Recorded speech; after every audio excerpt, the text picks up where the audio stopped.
बुधवार के दिन अगर अष्टमी पड़ जाए तो ऐसी कोई बीमारी नहीं जिसका इलाज ना हो पाए। कुछ ना करिए, हरा मूंग की कटोरी भर लो।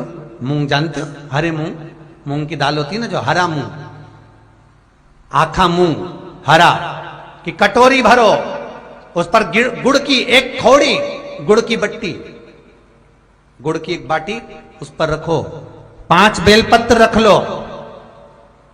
और जिस व्यक्ति को बहुत भारी बीमारी है, कैंसर जैसा रोग भी है, किडनी लीवर जो भी उसके खराब हो रहे हैं, कोई तकलीफ है, ऐसा लग रहा है कि बहुत सांस चल रही है, कहीं कोरोना जैसी बीमारी ना हो जाए, बहुत तकलीफ हो रही है, बस वो कटोरी में मूंग लेकर उसमें गुड़ की खोड़ी रखकर 5 बेलपत्र रखकर, बुधवार को अष्टमी तिथि है,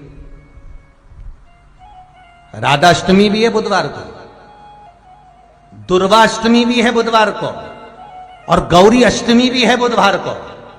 राधा अष्टमी भी है, दुर्वाष्टमी भी है। दुर्वाष्टमी जिस दिन भगवान ने, गणेश जी ने एक राक्षस का संहार करा था और कश्यप ऋषि ने उनको दुर्वा दी थी, वो अष्टमी है। पहली बार दुर्वा चढ़ी थी गणेश जी को, उसका व्याख्यान आएगा भी कथा।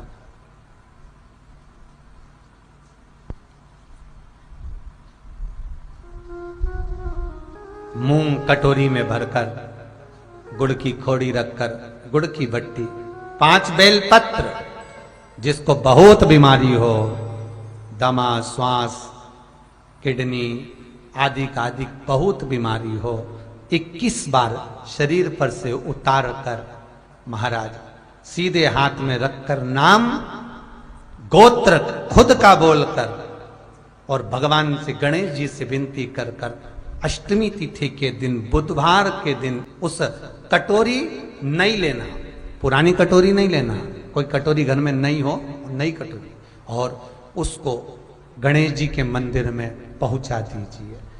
गणेश जी के मंदिर में पहुंचाएं, गणेश जी के मंदिर में पंडित जी भी बैठे रहें, हाथ में मत देना उस कटोरी को, भले दरवाजे पर, चौखट पर, गणेश जी के राइट हैंड की ओर, आपका उल्टा हाथ होगा, गणेश जी का सीधा हाथ होगा, तो गणेश जी का जो राइट हैंड हो, दर्शन करते समय सीधा हाथ इधर आएगा, उस हाथ के वहीं पर, अर्थात जमीन पे ही रख देना, पर रखना भूमि पर ही।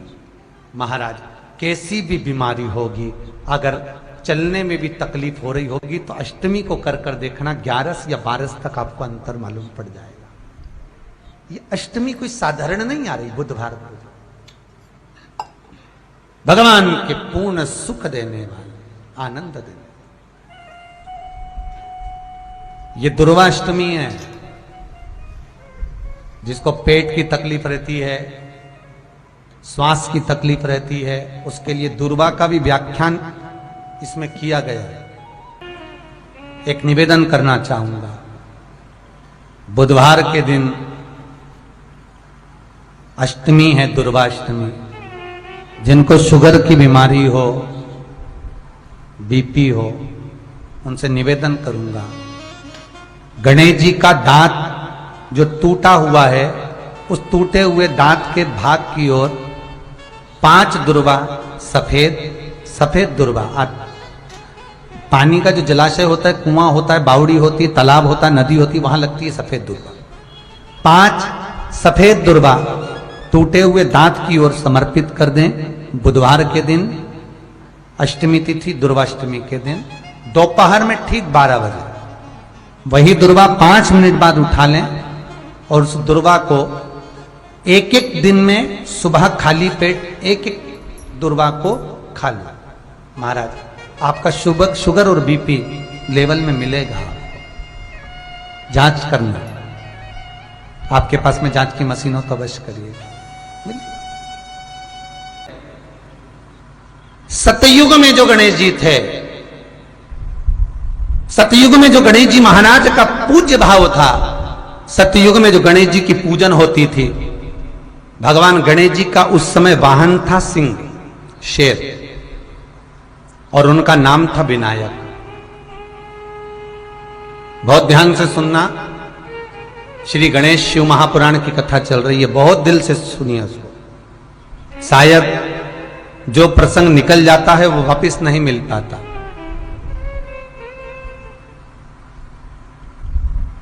सतयुग में जो गणेश जी महाराज का पूजन किया गया, सतयुग में जो गणेश जी महाराज प्रकट हुए, सतयुग में जो गणेश जी का स्मरण करा गया, उनका वाहन है सिंह। शेर पर श्री गणेश जी महाराज बैठते थे महाराज, और उनका नाम है विनायक। त्रेता में जो गणेश जी महाराज का पूजन हुआ, श्री राम जी महाराज ने त्रेता में आकर जो विनायक का पूजन करा है, श्री गणेश जी महाराज का स्मरण करा है। शंकर के शिवलिंग का पूजन जहां पर भगवान राम करते हैं, उसी के ठीक सम्मुख में अगर आप कभी रामचरितमानस का स्मरण करेंगे, राम दर्शन करेंगे, तो उसी के सम्मुख में श्री विनायक श्री गणेश जी महाराज का त्रेता में जो दर्शन कराया गया, वो महाराज मयूरेश्वर भगवान गणेश जी का नाम पड़ा। क्या नाम पड़ा है? मयूरेश्वर। यहां पर भगवान गणेश जी का वाहन मोर हुआ, मयूर हुआ। इसलिए गणेश जी का एक नाम होता है मयूरेश्वर भगवान गणेश, मयूरेश्वर विनायक भगवान गणेश। तीसरा वर्णन आया द्वापर में। द्वापर में भगवान श्री गणेश जी का नाम गजानंद हुआ और इनका वाहन चूहा हुआ। श्री गणेश जी महाराज का नाम गजानन, द्वापर में उसको गजानन कहा गया। भगवान कृष्ण जब द्वारका में प्रवेश करते हैं, भगवान कृष्ण जब द्वारका में जाते हैं, आप सबने कथा सुनी होगी।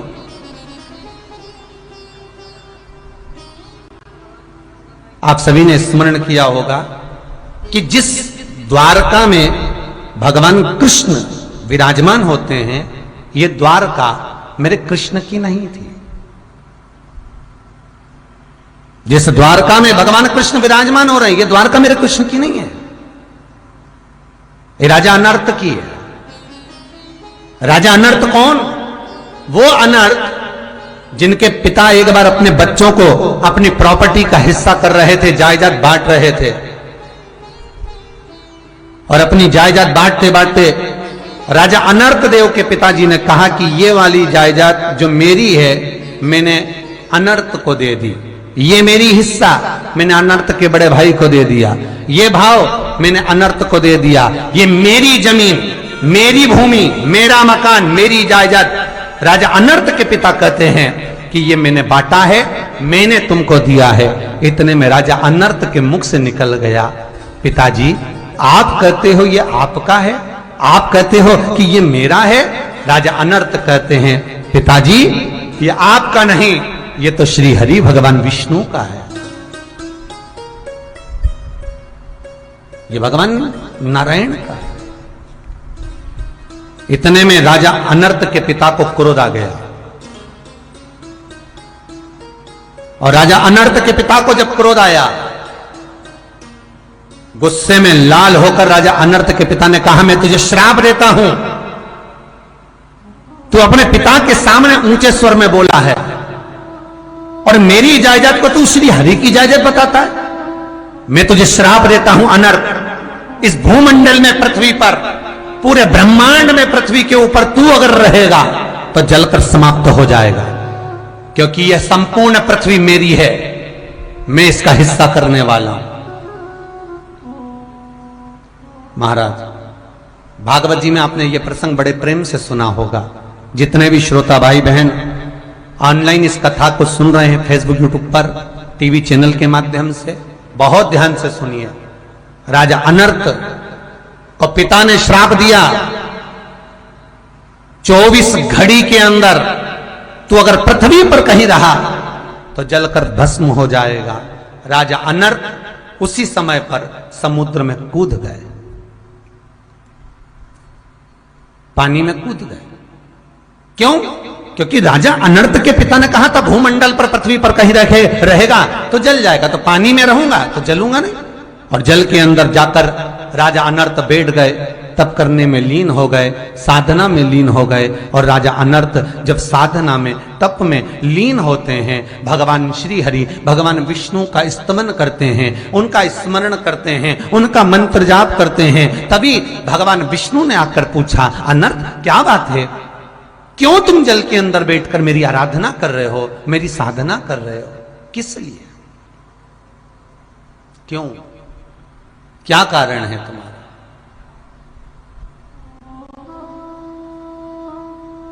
किस लिए बैठे हो? राजा नर्त महाराज, मेरे पिता ने श्राप दिया है, यदि पृथ्वी पर रहूंगा, भूमंडल पर रहूंगा तो जल जाऊंगा। मेरे पिता का श्राप है, इसलिए मैं भूमंडल पर नहीं रह सकता, मैं जल में रह रहा हूं। भगवान बोले कब तक जल में बैठा रहेगा, शरीर गल जाएगा। भगवान विष्णु कहते हैं पृथ्वी पर नहीं रह सकता तो क्या हुआ? भगवान ने अपने सुदर्शन चक्र को उठाया और सुदर्शन को बुलाकर कहा, सुदर्शन जा, और बैकुंठ का जो ईशान कोण है उसको काट कर लिया, जा।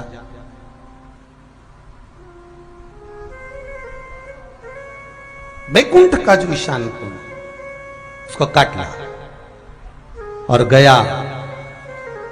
सुदर्शन चक्र जैसे ही पहुंचकर बैकुंठ का चौथाई भाग ईशान कोण काट कर लिया और लाकर भगवान सुदर्शन चक्र के ऊपर वो बैकुंठ का हिस्सा रखा हुआ घूम रहा था। भगवान ने तुरंत उसको जल के ऊपर ठहरा दिया। जल के ऊपर ठहराया तो राजा अनर्थ से कहा, ये बैकुंठ का हिस्सा है, इसमें तुम प्रवेश करो, तुम इसमें रहो। जैसे ही वो बैकुंठ का हिस्सा समुद्र में रखा, पानी में डूबने लगा। जैसे ही डूब रहा था, भगवान ने अपना सुदर्शन चक्र फिर नीचे से दे दिया और उसको सुदर्शन के ऊपर लाकर ठहरा दिया।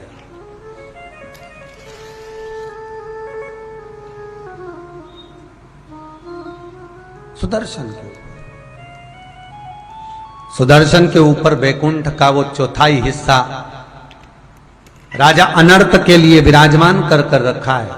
वो घूम रहा है, सुदर्शन चक्र जैसा घूम रहा है, वैसे ही वो हिस्सा घूम रहा है। राजा अनर्थ से कहा, तुम इसमें प्रवेश कर जाओ, भूमि पर रहने की जरूरत नहीं, तुम्हें पानी में ही रहना है, जाइए निवास करिए। राजा अनर्थ उस घूमते हुए हिस्से का द्वार ढूंढ रहे थे। 25 बार राजा अनर्थ ने आवाज लगाया, द्वार कहां, द्वार कहां, द्वार कहां। भगवान से पूछ रहा है, द्वार कहां, द्वार कहां, द्वार कहां। तब द्वार मिला, अंदर प्रवेश करा। द्वार कहां, द्वार कहां, द्वार कहां कहा तो उसका नाम द्वारका पड़ गया। क्या नाम पड़ा है? द्वारका। राजा अनर्थ उसमें रह रहा। अनर्थ के बाद में उसके पुत्र रेवत का राज्य आया, जिनकी कन्या का नाम था रेवती। राजा रेवत ने विचार करा कि मेरी बेटी का विवाह करना, पर विवाह तो करूंगा पर वर ऐसा होना चाहिए जो इसके बराबर का गधा युद्ध में प्रबल हो। अब गदा युद्ध में प्रबल हो तो शनि महाराज भी गदा युद्ध में प्रबल थे, यमराज गदा युद्ध में प्रबल थे। सारे के सारे रेवती से विवाह करने के लिए आए और माता रेवती गदा युद्ध में शनि महाराज को, यमराज को मार मार कर भगा देती है। अब रेवत को चिंता लग गई। भगवान शिव के पास रेवत जाते हैं, भोलेनाथ से जाकर निवेदन करते हैं, हे शंकर, हे त्रिकालदर्शी, हे कैलाशी, हे अविनाशी, कृपा करिए, करुणा करिए। आप कृपा करेंगे तो रेवती का मंगल विवाह होगा। शंकर भगवान ने उसी समय रेवत से कहा, रेवत आप ब्रह्मदेव के पास जाओ, क्योंकि ब्रह्मा ने सबकी लेखनी लिखी है।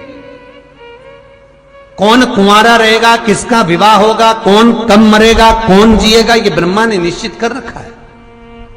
हमने ब्रह्मा को कार्यभार सौंप रखा। जाओ आप। राजा रेवत ब्रह्मदेव के पास में गए, ब्रह्मा से जाकर निवेदन करा, ब्रह्मदेव मेरी बेटी रेवती का विवाह करना है। रेवती का विवाह? हाँ, तो आप एक काम करो, बलभद्र जी से कर दीजिए, बलराम जी से।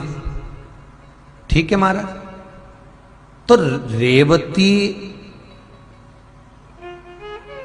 कहां सतयुग की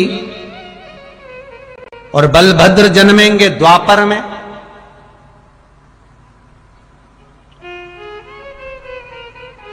कैसे विवाह होगा? भगवान कहते हैं अब ये तो भाग्य लिख दिया है, आप जाओ, रेवती का विवाह बलभद्र जी के साथ होगा। सतयुग से रेवती तप करती हुई, साधना करती हुई, द्वापर, त्रेता निकल गया, द्वापर आ गया, और बलभद्र जी के साथ में रेवती कहती है विवाह तो करूंगी पर शर्त जो लगा रखी है कि मुझे गदा युद्ध में हराना पड़ेगा। तब बलभद्र और रेवती का गदा युद्ध हुआ, और उस युद्ध में जब रेवती हार गई, उस युद्ध में माता रेवती जब हारी, तब रेवती ने जयमाला बलभद्र जी को पहना दी। बलभद्र जी पहन लिए, विवाह हो गया। रेवत ने सोचा कि मेरी बेटी रेवती का विवाह बलभद्र के साथ हुआ है तो इसको कन्यादान में क्या दूं, कन्यादान में देऊं तो देऊं क्या। तो बलभद्र जी और रेवती के मंगल विवाह में राजा रेवत ने अपनी द्वारका रेवती के कन्यादान में दे दी। रेवती के कन्यादान में जब द्वारका मिल गई, बलभद्र जी राजा बनकर बैठ गए। जब भगवान कृष्ण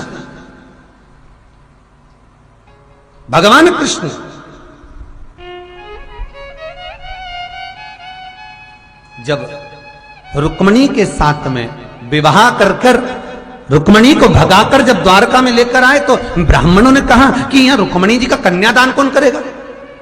अगर बलभद्र जी कह रहे हैं कि रुक्मणी जी की शादी करो कृष्ण के साथ में द्वारका में आकर, तो भगवान कृष्ण भगाकर को लेकर आ गए, पर विवाह करने के लिए, कन्यादान करने के लिए कौन आएगा?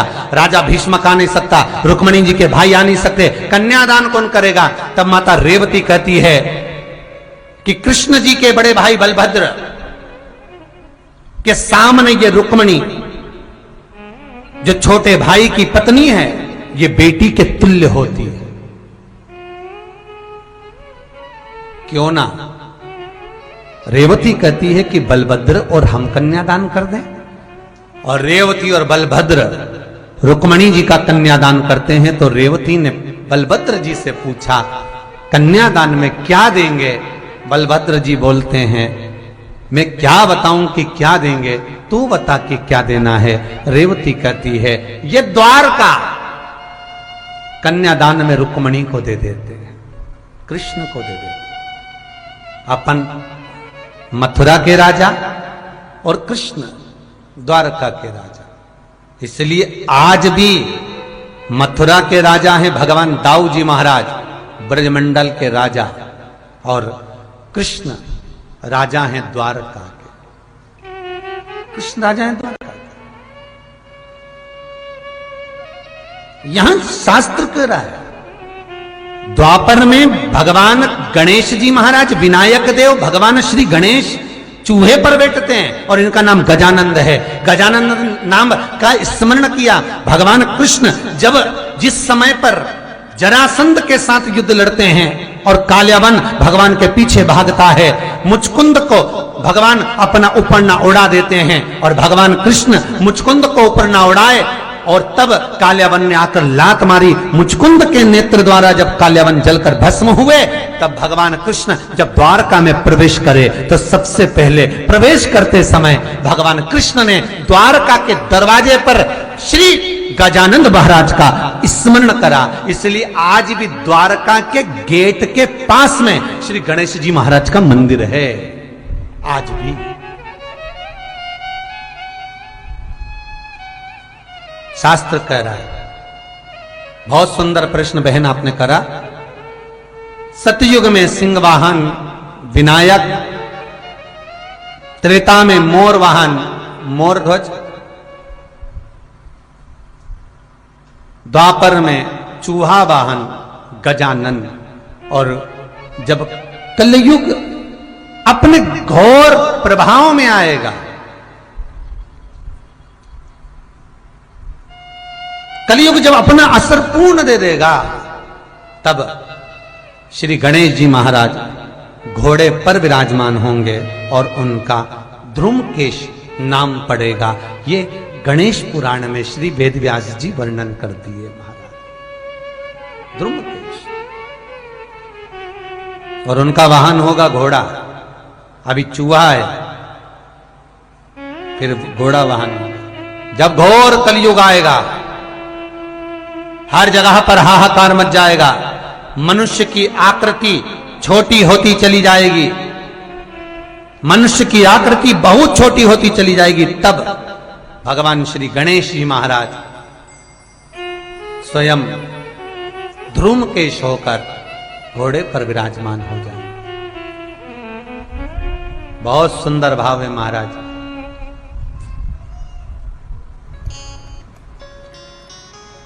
शिव, गणेश, कार्तिकेय का जो नाम कीर्तन है, नाम जाप है, वो जीवन का सुख देने वाला, जीवन का सुख। तो प्रश्न करने वाले ने गलत प्रश्न नहीं किया है, बिल्कुल सत्य प्रश्न है। और फिर निवेदन करूंगा, 33 कोटि देवता हमारे सम्मुख में विराजमान है, ये हमारे ऊपर है, हम किसको भजें, हम किसका स्मरण करें। किसी देव के रूप में हमारे 33 कोटि देवता, ना तुम्हें किसी पीर पैगंबर की दरगाह पर जाना है, ना किसी के पास जाकर धोख लगाना है। आपका 33 कोटि देवताओं में से जिससे आपकी अच्छी पटे उसको पटा। राम से पटे राम को, कृष्ण से पटे भगवान कृष्ण को, शंकर से पटे शंकर को, गणेश से पटे गणेश को, जिससे तुम्हारी अच्छी बने उसको बना। पर डोलो मती रे, बार बार नहीं डोलना अपन को। इधर उधर मत डोलो रे, शिव शंकर के होलो रे। क्यों डोलो? कभी यहां कूद गए, कभी वहां कूद गए। हनुमान जी के पास 15 दिन तक गए, वहां दिया बत्ती लगा ली, अगरबत्ती लगा ली, धूप बत्ती लगा ली, उनने काम नहीं करा तो राम जी के पास पहुंच गए, राम जी से नहीं बना तो कहीं पहुंच गए। इस मन को जरा संसार के खूंटे से छोड़ना पड़ेगा, तब ये मन परमात्मा में लगेगा।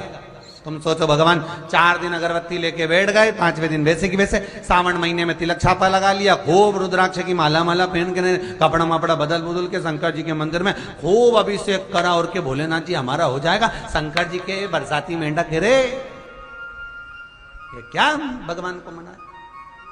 4 दिन की चांदनी फिर अंधेरी रात, क्या मतलब का? नहीं।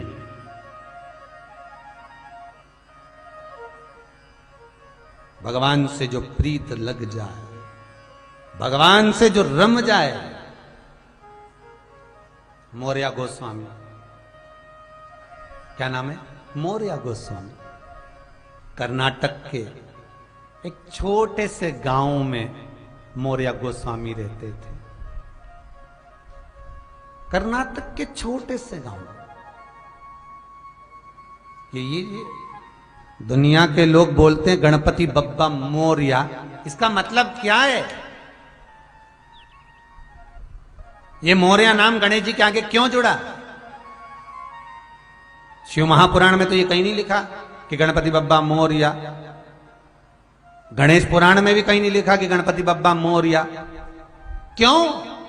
गणेश पुराण में मयूरध्वज लिखा है, गजानन लिखा है, विनायक लिखा है, श्री गणेश लिखा है। शिव महापुराण में श्री गणेश, विनायक, मयूरध्वज, ध्रुमोत्त, ये नाम सब लिखे हैं। वक्रतुंड, ये सारे लिखे हैं, विघ्नहर्ता।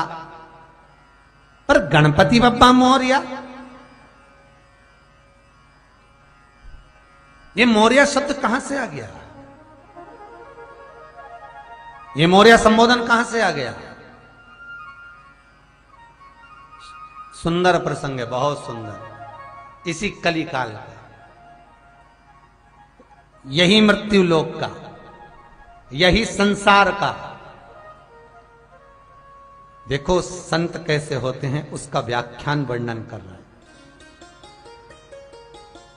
आपको पहले भी कहा, भारत की भूमि पर 4 संत ऐसे हुए जिनके शव नहीं मिले, जिनकी बॉडी नहीं मिली, जिनका अंतिम संस्कार नहीं हुआ, जिनकी समाधि नहीं बनी।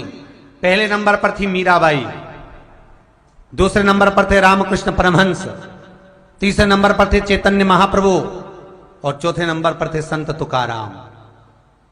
जिनकी बॉडी नहीं मिली, जिनका शव नहीं मिला, जिनका अंतिम संस्कार नहीं हुआ, जिनकी कोई समाधि नहीं है, ये 4। मीरा भगवान द्वारका नाथ से कहती है, हे प्रभु, हे कृष्ण गिरधर गोपाला, हे कृष्ण, हे कन्हैया, मेरे परिवार के लोगों ने मुझे धक्के मार कर निकाला है। कृष्ण, मेरे परिवार वालों ने मुझे धक्के मार कर निकाला है और आज मेरे परिवार के लोग मुझे लेने के लिए फिर आए हैं। मीरा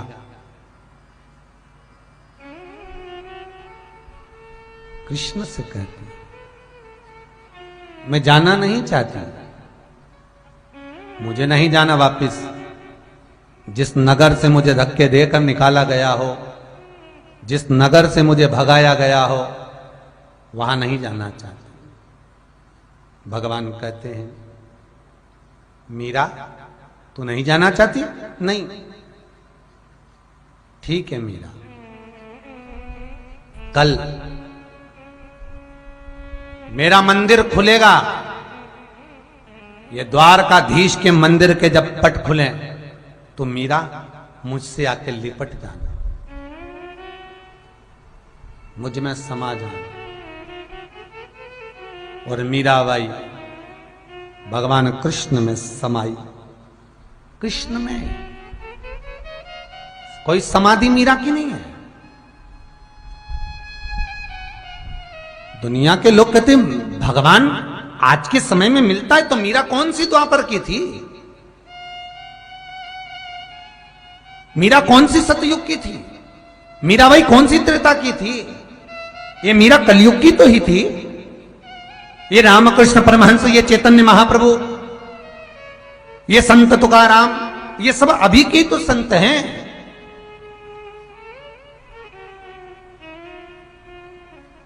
मीरा द्वारका नाथ में समा गई, रामकृष्ण परमहंस जगदम्बा में समा गए, संत तुकाराम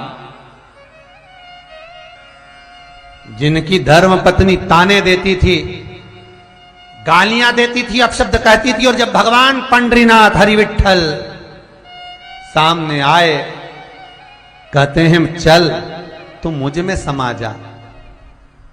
संत तुकाराम कहते हैं पहले इसको भेज दो बैकुंठ, तब मैं आप में समाऊंगा।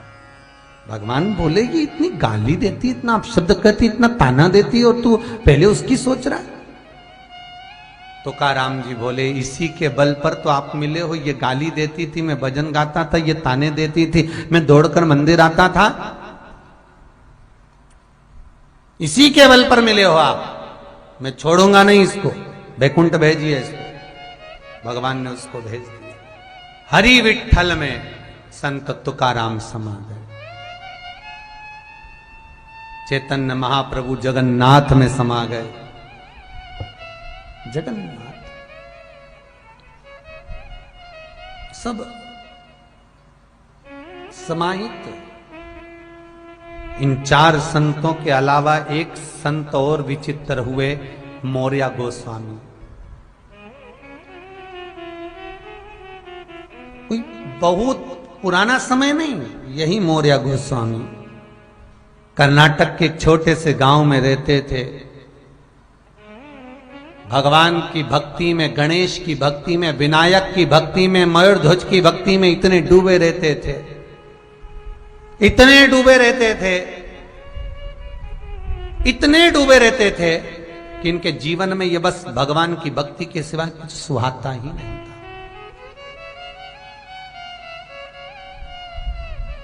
कोई व्यक्ति घर में चूहे को मारकर फेंक देता था तो मौर्य गोस्वामी गणेश जी समझकर उस चूहे का अंतिम संस्कार कर देते थे। मौर्य गोस्वामी, किसी ने सर्प को डंडे से मारकर पटक दिया, मौर्य गोस्वामी उसका अंतिम संस्कार कर देते थे।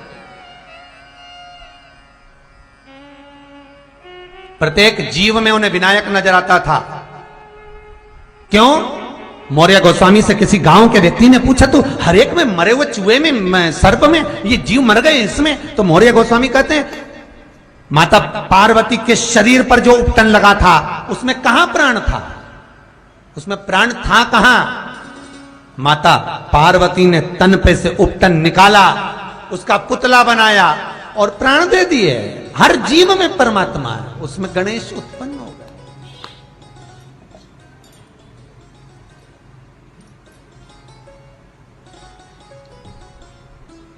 मौर्य गोस्वामी एक बहुत पहले की बात है, लगभग 18 साल पहले, 18 या 19-20 साल पहले कथा 19 साल पहले भोपाल में हुई थी। और भोपाल में जब कथा चालू हुई तो भोपाल में कथा करने के बाद में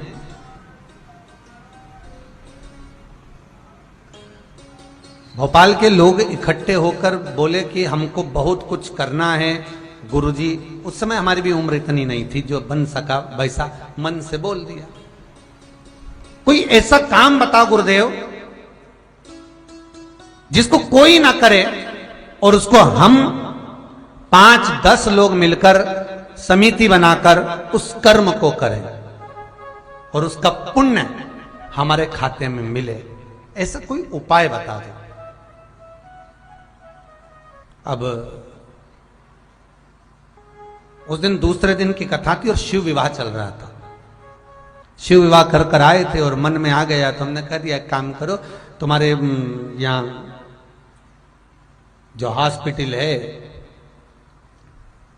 हमीदिया, इसमें मुर्दे को ऐसे ही भेज देते मरने के बाद। तुम एक काम करो, जितने मुर्दे निकल कर जाएं उन पे कफन तुम्हारी समिति पहना कर भेज।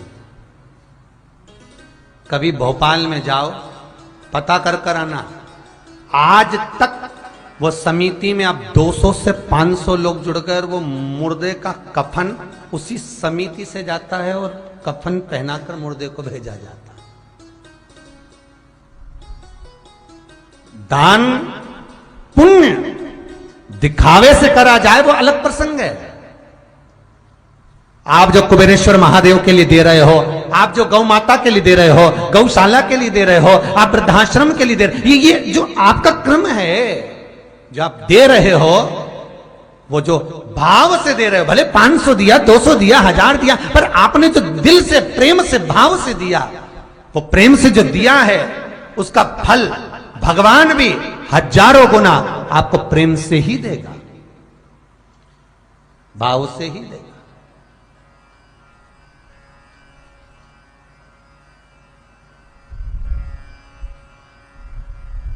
परसों के आपको जो गंगवार परिवार कथा करा रहा था उसका वर्णन करा था कि एक प्रसंग चल रहा था, देने वाला और लेने वाला, दोनों में प्रसन्नता होना चाहिए।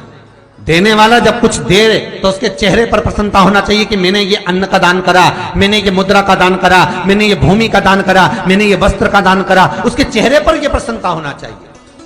घर में ननंद आई और भाभी एक साड़ी दे रही है और एहसान ऐसा दिखा रही कि मैंने बहुत कुछ दे दिया, तो ननंद का चेहरा भी उतर जाएगा। देने वाले के चेहरे पर अगर प्रसन्नता है तो लेने वाला जो ग्रहण कर रहा है उसका आनंद कुछ दूसरा ही होता है।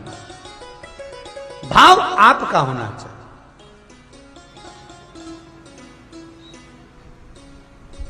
फिर वही बात आ गई,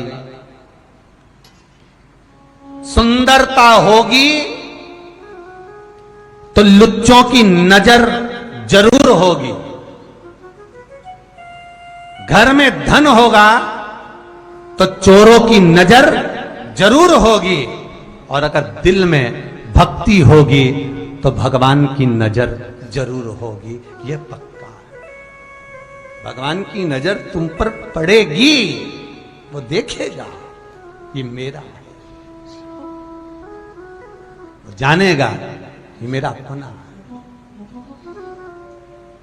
मौर्य गोस्वामी चूहे में गणेश को देखते थे, विनायक के आराध्य थे, भगवान गणेश का सुंदर स्वरूप बना लेते थे, हृदय चित्त में गणेश को बिठा कर रखते थे, उनका पूजन विनायक का स्मरण करा करते थे।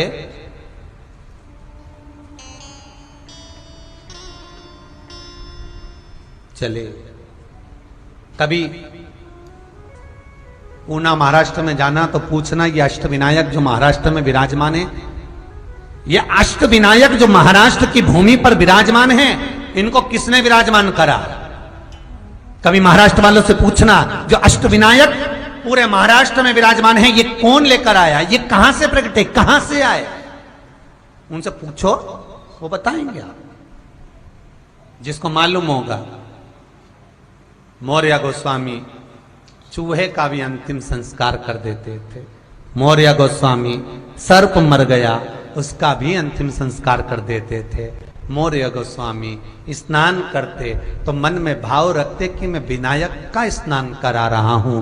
मौर्य गोस्वामी भोजन करें तो ये मन में भाव रखते कि मैं भगवान गणेश को जिमा रहा हूं। मौर्य गोस्वामी वस्त्र पहनते तो ये मन में भाव आता कि मैं गणेश को ही वस्त्र पहना रहा हूं। तुझ में राम, मुझ में राम, सब में राम समाया है, जित देखो उत राम की ही माया है। सब में राम है,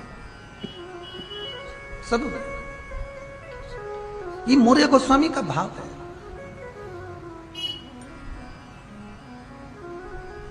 अरे पत्ते पत्ते में है झांकी भगवान की, कोई सूझ वाली आंख ही पहचानती, सब में वही है। हर एक में वही समाया हुआ है, सब में वही। मौर्य गोस्वामी की शुद्धता भगवान। गांव के लोगों ने इसको पागल कहना चालू कर दिया, ये तो मूर्ख है, पगला है। चूहे का कोई अंतिम संस्कार होता है? कोई जीव मर गया तो उसका अंतिम संस्कार होता है? कोई श्वान मर गया रोड के किनारे तो उसका अंतिम संस्कार होता है?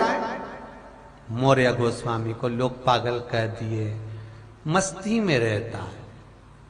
ये भारत की भूमि के जितने संत, जितने महात्मा, जितने जोगी, जितने सन्यासी, जितने साधक, जितने तपस्वी, ये शिव के जो अनुयायी हैं, जो भगवान शंकर के भजनावली हैं, जो भगवान के स्मरण करने वाले हैं, ये अपनी मस्ती में रहते हैं। हमारे अपनी मस्ती, इनको कोई फर्क नहीं पड़ता कौन क्या कहे। आग लगे बस्ती में, अपन रहो मस्ती में। क्यों? क्योंकि इन्होंने मन को भगवान को दे दिया, इन्होंने चित्तवृत्ति को परमात्मा को दे दिया, इनकी चित्तवृत्ति उसमें चली गई।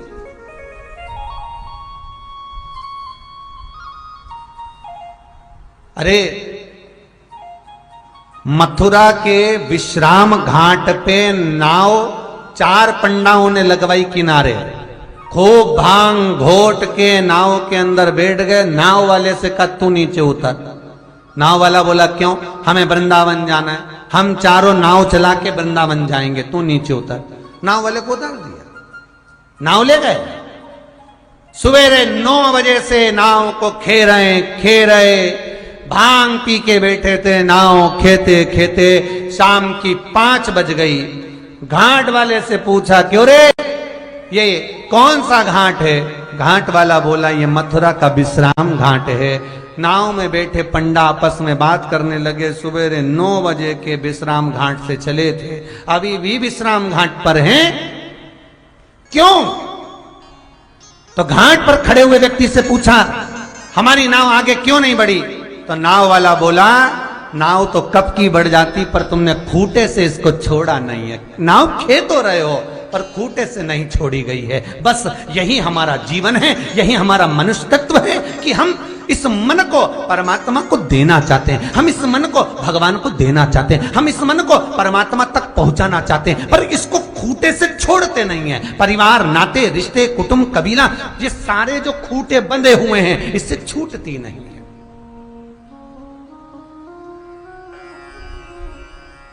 इस खूंटे से छोड़ेंगे।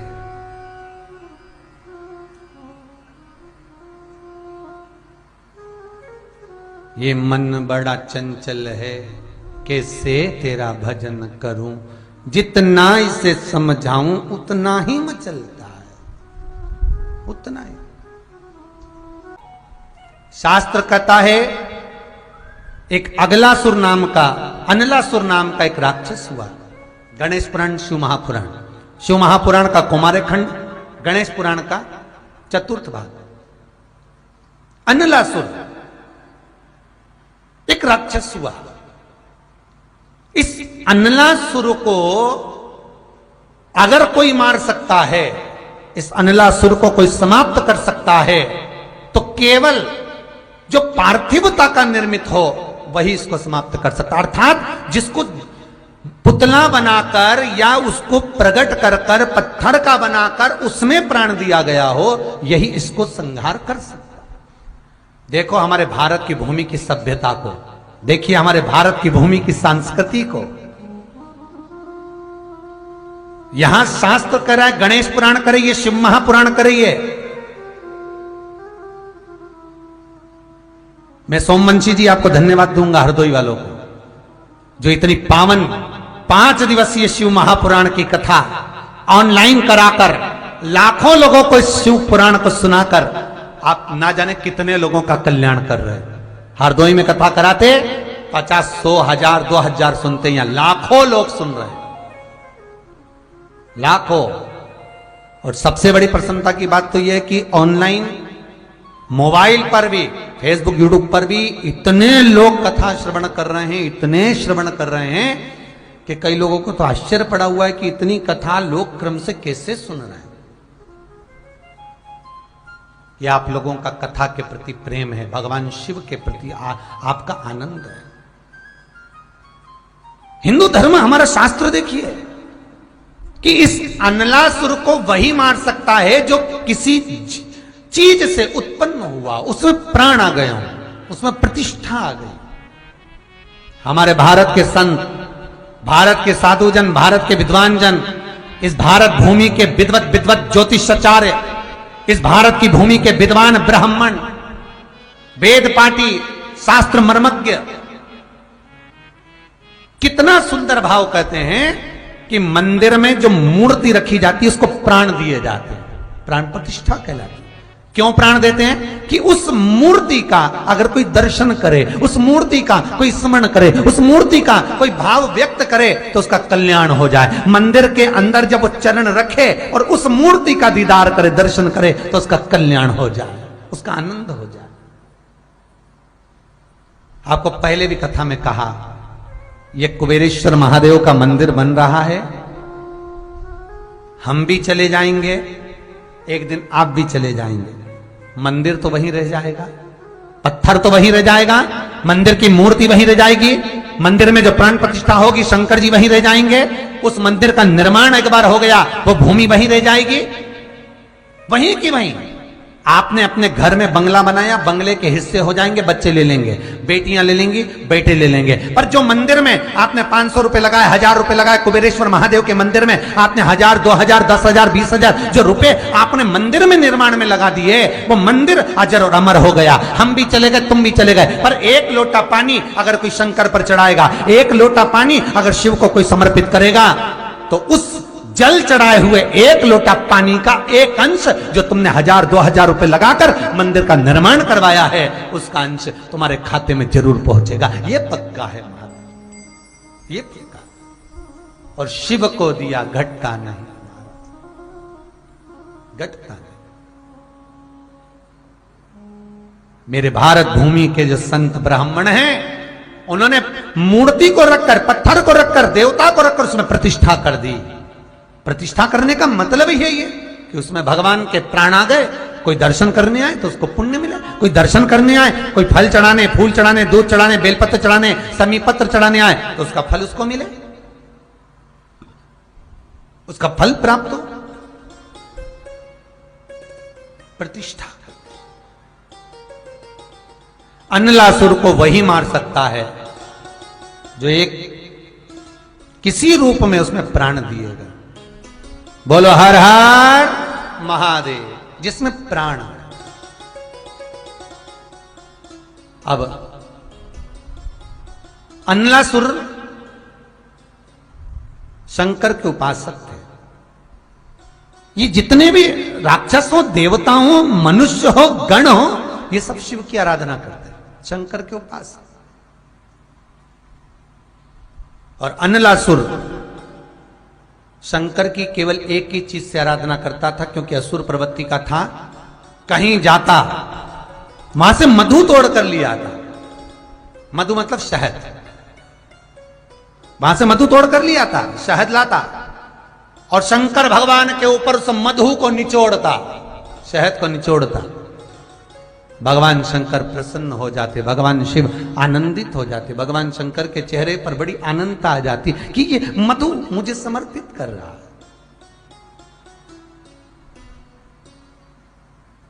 भगवान शिव आनंदित होते।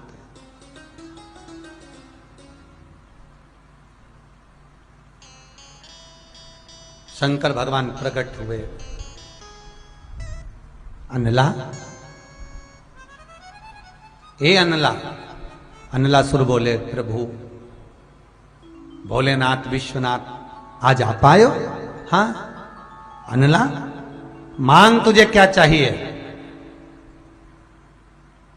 अनलासुर कहते हैं, भोलेनाथ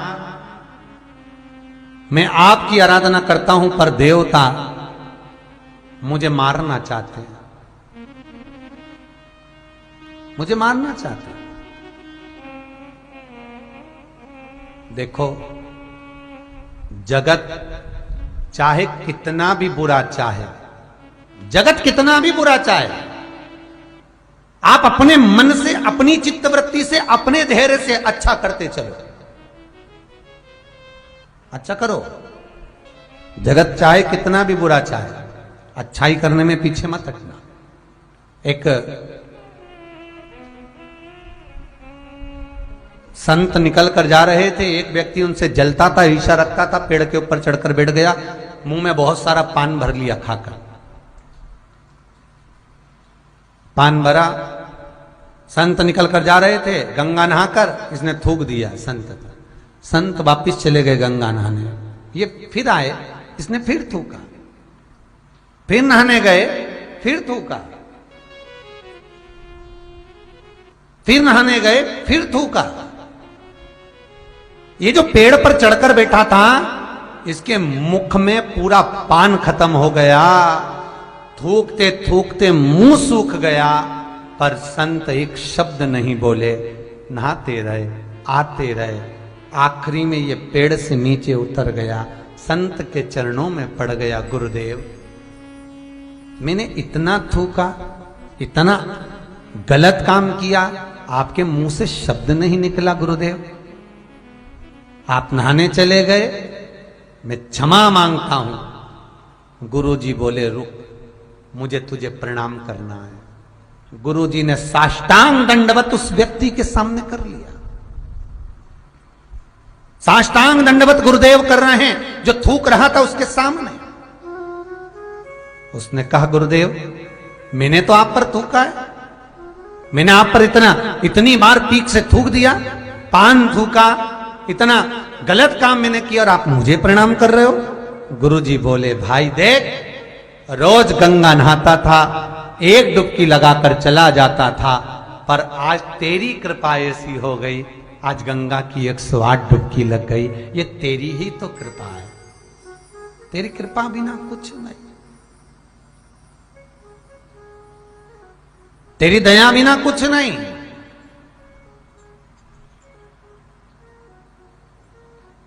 ये तेरी कृपा है, ये तेरी दया। महाराज, हमारे सीहोर की अग्रवाल महिला मंडल कथा कराती है, हर साल कराती है। इनकी कथा भागवत जी की 7 दिन की होती है, पर 7 दिन पहले से भगवत चर्चा चालू हो जाती है हमारी महिला मंडल की। भागवत जी इनकी चित्तवृत्ति में, भागवत इनके हृदय में, भागवत इनकी पूरी महिला मंडल में कहीं ना कहीं समाहित हो जाती है। कैसे होगी, कैसे करेंगे, क्या करेंगे, भागवत भागवत, सोए तो भागवत दिखे, खाए तो भागवत दिखे, नहाए तो भागवत दिखे। अब भागवत में इतनी रम जाए कि वो 7 दिन भागवत चर्चा करते करते तब वो भागवत का दिन आता है, तब भागवत बचना प्रारंभ हो जाए और विराम हो जाए, तब जाकर भागवत महारानी की जय हो पाए। चित्तवृत्ति में भगवान समाये।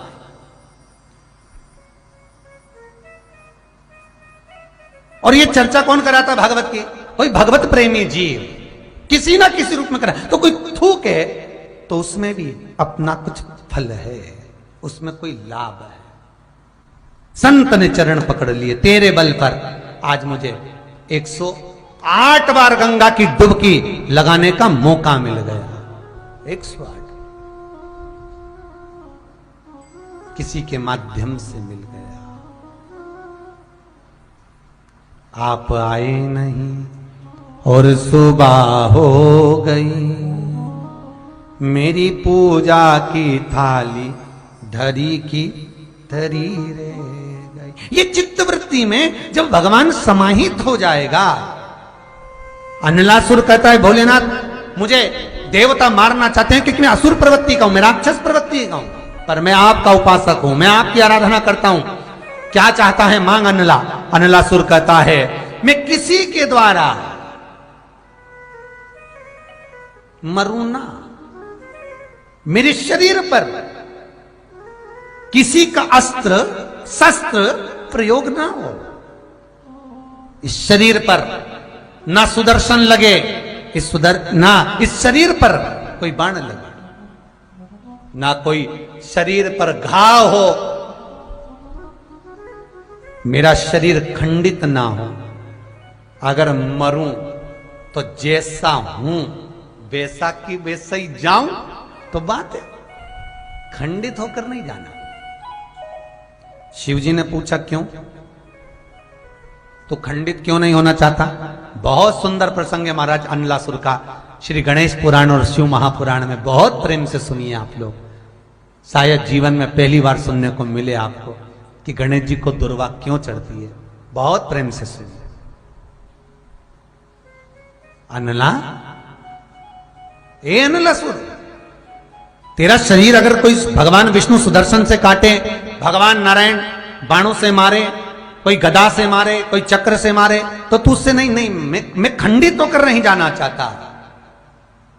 तो फिर अनला कहता है ऐसी कृपा कर दो, क्योंकि मेरे भोलेनाथ को जो भी चढ़ाया मैंने वो खंडित नहीं चढ़ाया।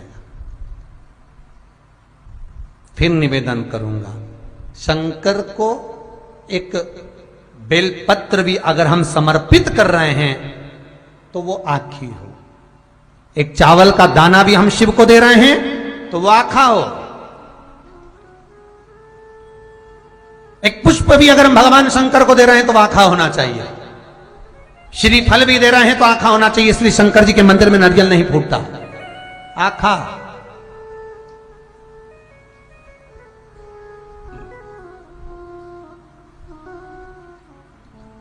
समर्पण भी हो तो पूर्ण हो, आखा, आधा नहीं।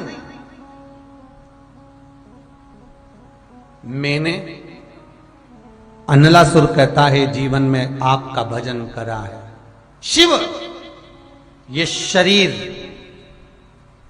मैं आपको देना चाहता हूं, आपका हो। खंडित रहूंगा तो शिव इसको स्वीकार नहीं करेंगे। ये मेरा शरीर आखा की आखा जाए। बहुत सुंदर प्रसंग है। शंकर भगवान से आप भी कहना, इस शरीर को ऐसा मत बना देना कि पलंग पर पड़ी रहूं। बहू बच्चे सेवा करें ऐसा मत बनाना। इस शरीर को दौड़ दौड़ कर आपके मंदिर आती रहूं, आपकी आराधना करती रहूं, आपकी पूजन करती रहूं, आपकी अर्चना करती रहूं और ये शरीर आप में ही लीन हो जाए, ऐसी कृपा करना। मरना तो है, सबको मरना। सुन लो रे भाई, जितने टीवी के सामने बैठे हो, जितने फेसबुक यूट्यूब पर सुन रहे हो, मरना तो सबको है, आज नहीं तो कल। मृत्यु निश्चित है, आएगी। तो भगवान से कहो ना कि मरना तो है, पर ऐसा मृत्यु भी आए तो प्रसन्न चित्त में आए। तड़फू ना, पलंग पर सड़ू ना, कोई ऐसी बीमारी मत देना भोलेनाथ कि पलंग पर सड़ना पड़े।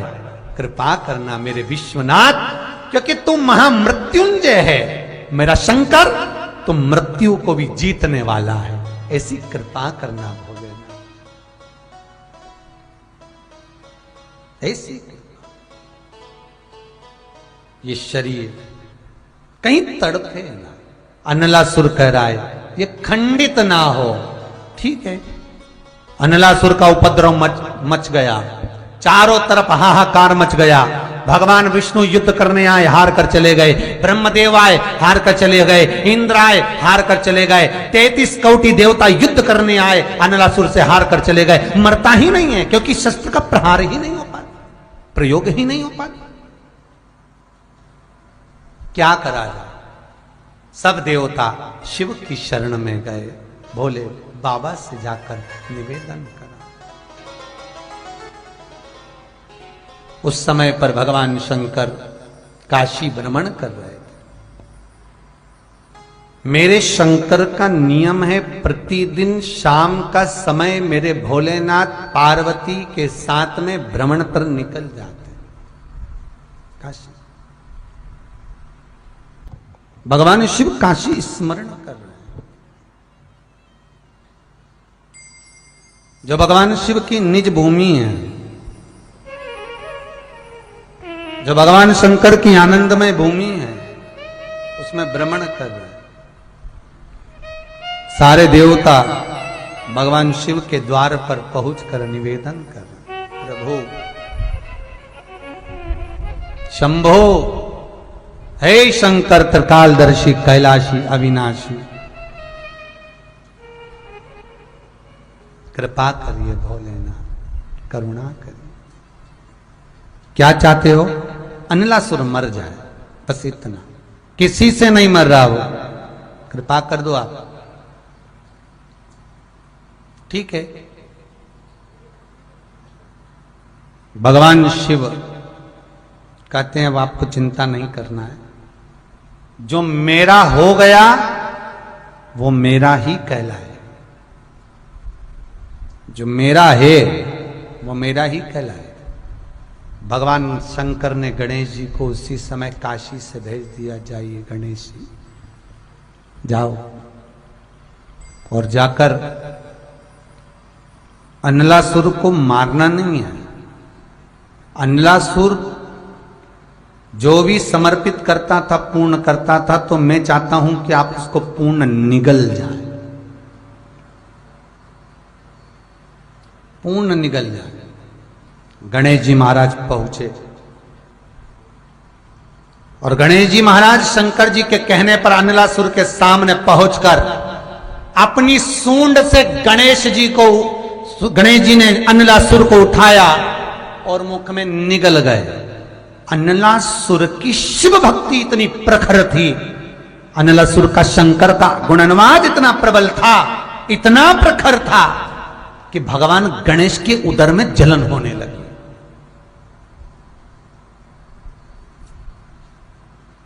शिव वो तप है,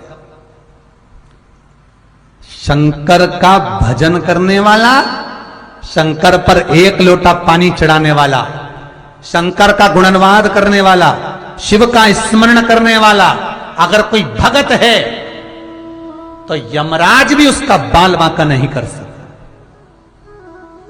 मेरो क्या तो करेगो यमराज, गुरु मेरो समर्थ है। क्या कर लेगा यमराज? समर्थ ही अगर शिव है और शिव रूपी अगर कोई गुरु मिला है, कुछ नहीं हो सकता।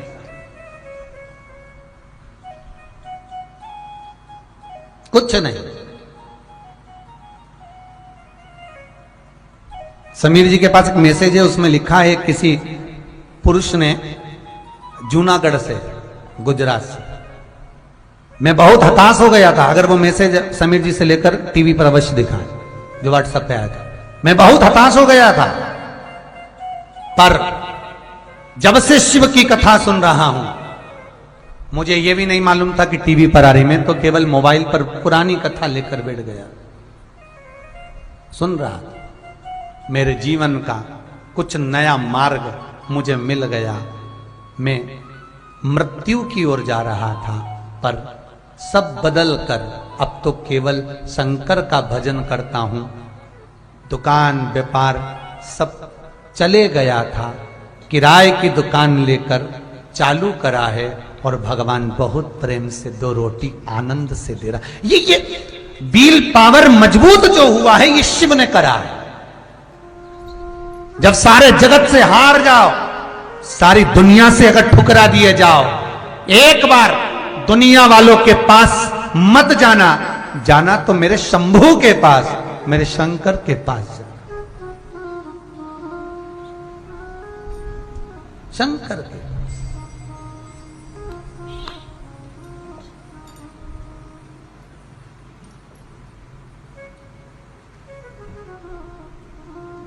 सुख का भोग फिर निवेदन करूंगा। आपकी कमाई का भोग जो आप कमा कर ला रहे हो, चाहे झूठ बोलकर, छल कर कर, बेईमानी कर कर, प्रपंच कर कर, कपट कर कर, कैसे भी लाओगे, आपकी कमाई का भोग आपकी पत्नी भी भोगेगी, बच्चे भी भोगेंगे। ऐसी डनलप के गद्दे में सोएंगे, खूब चकाचक अपनी जिंदगी का एंजॉय करेंगे। हैंडसेट आप दिलाओगे, लैपटॉप आप दिलाओगे, एसी आप लगाओगे, गाड़ी आप लाओगे, बंगला आप बनाओगे। आपकी कमाई का भोग संपूर्ण परिवार भोगेगा, पर जिस तरह से तूने कमाया है उसका भोग तुझे अकेले भोगना पड़ेगा, तेरा परिवार नहीं भोगेगा। उन तो केवल कमाई का भोग भोगेंगे, पर जैसा कमाया है उसका भोग तुझे भोगना है। इसलिए इस जीवात्मा से कुछ धर्म, दान, पुण्य, सत्कर्म करते हुए हम शिव को आनंद करते हुए अपनी जिंदगी जिए। जीवन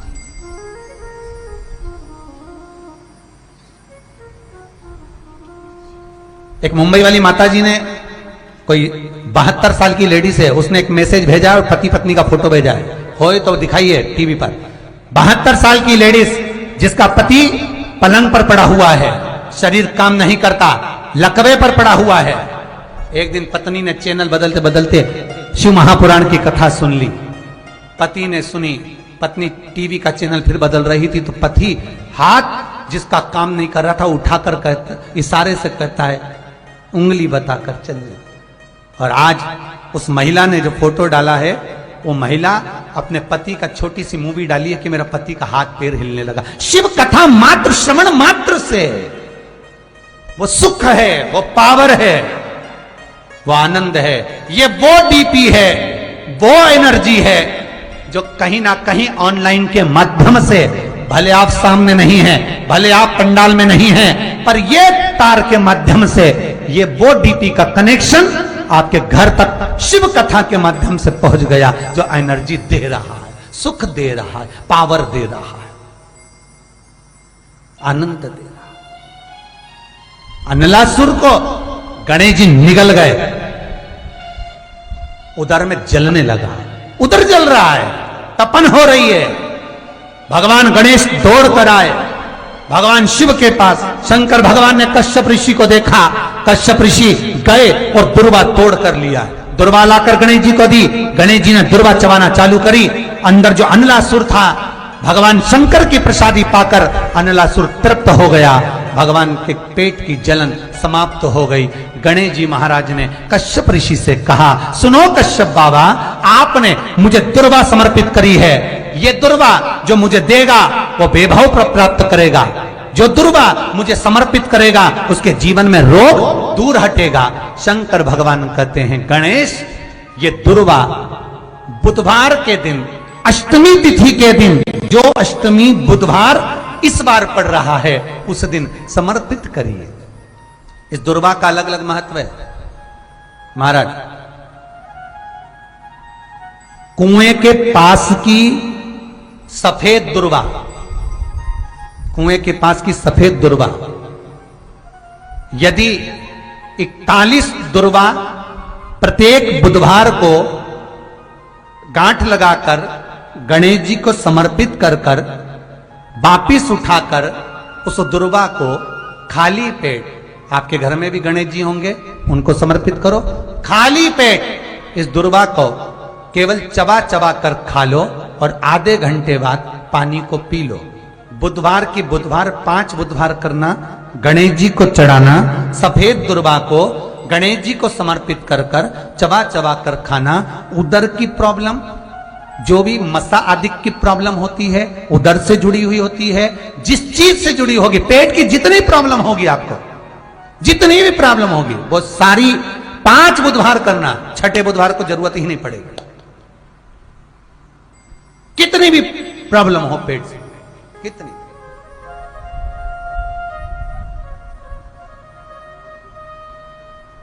पेट से जुड़ी हुई प्रॉब्लम जितनी भी होगी समाप्त। यही दुर्वा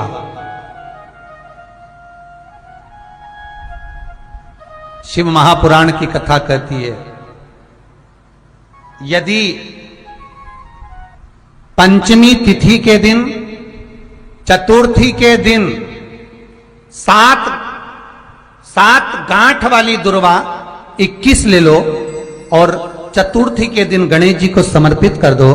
पंचमी तिथि को उस दुर्वा को उठाकर दूध में डाल दो और उस दुर्वा को दूध में डालकर उस दूध में उस दुर्वा को मल लो, और जिसके सफेद चमड़ी पड़ गई हो, चर्म रोग हो गया हो, उस दूध को उस दुर्वा के साथ, दूध नहीं भी हो तो पंचमी के दिन दुर्वा का लेपन शरीर पर कर लें। आधे घंटे तक करने पर पंचमी को प्रदोष काल में स्नान कर लें। महाराज, आपको चर्म रोग में आराम लग जाएगा, सफेद चमड़ी अपने असली रंग में आना प्रारंभ हो जाएगी। गणेश पुराण दुर्वा का मूल बता।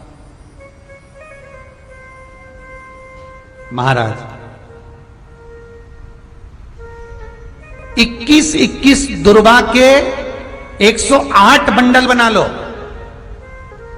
अगर एग्जाम में बैठ रहे हो, सरकारी परीक्षा में बैठ रहे हो, पास नहीं हो रहे, नौकरी नहीं लग रही, बहुत जगह इंटरव्यू दे दिया, 21 दुर्वा के 108 बंडल बनाओ, उसकी माला बनाओ और देवी के मंदिर में, माता जगदम्बा के मंदिर में, अर्थात जहां शंकर पार्वती पूर्ण परिवार विराजमान हो, ऐसे देवी के मंदिर में गणेश जी के गले में वो माला अर्पण करिया है, अपना नाम बोलकर और जिस एग्जाम में बैठ रहे हैं उसका भाव वर्णन कर कर महाराज, और वहीं से एक पुष्प लेकर अपने कमरे में जहां पढ़ते हो कांच की प्लेट में उस फूल को रख दीजिए और दूसरे दिन एग्जाम के लिए चले जाइए। आपको उसका फल अवश्य मिलेगा, अवश्य मिलेगा, आप उसमें उत्तीर्ण होंगे, फल प्राप्त होगा।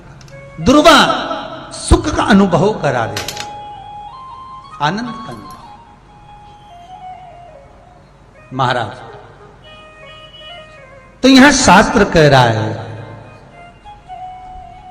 मौर्य गोस्वामी को लोग शब्द पर शब्द कह रहे हैं, ताने दे रहे हैं, गालियां दे रहे हैं, अब शब्द कह रहे हैं।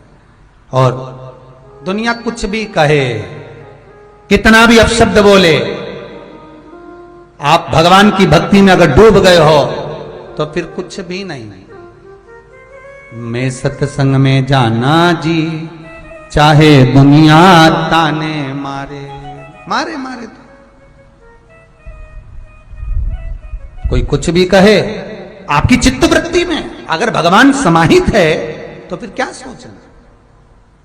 आग लगे बस्ती में अपन रहो मस्ती में, अलमस्त रहिए, खूब अलमस्त। जैसे हरदोई उत्तर प्रदेश का ये सोमवंशी परिवार, मन में आया और कहा 7 दिन नहीं है कथा के गुरु जी के पास में, तो 5 दिन की करो, और हमको कथा करवाना है। आशीष जी उनको बोले आप एक काम करना, बाद में ले लेना, 7 दिन। नहीं नहीं नहीं नहीं, जीवन का क्या भरोसा, आप तो करो। क्या भरोसा इस जिंदगी का, किसका साथ कर, भले 5 दिन की कथा हो, पर हो शिव महापुराण। तो अगर 1 दिन की, 2 दिन की, 3 दिन की, 5 दिन की, 7 दिन की, 9 दिन की, 11 दिन की, महीने भर की, 1 साल, 4 साल, 10 साल भी चले, तो शिव महापुराण ये वो महापुराण है जो कभी समाप्त नहीं होती। चित्त वृत्ति में अगर शिव है तो कथा का रस तत्व कैसे भी प्राप्त किया जा सकता है। ये सोचा जाए कि सत्यनारायण की कथा 15 पूर्णिमा को कराएंगे, फिर अगली पूर्णिमा कराएंगे, तो सत्यनारायण भगवान सोचते हैं अब तो पूर्णिमा ढूंढ ले पहले, फिर कथा हो जाएगी। बहुत मुश्किल है। और एक बार चित्त वृत्ति में आ गया कि कथा होना है, भले कितनी भी दिन की ऊपर हो, और भगवान की कथा सुनवाकर सोमवंशी परिवार अपनी 71 पीढ़ी को तार दे रहा है।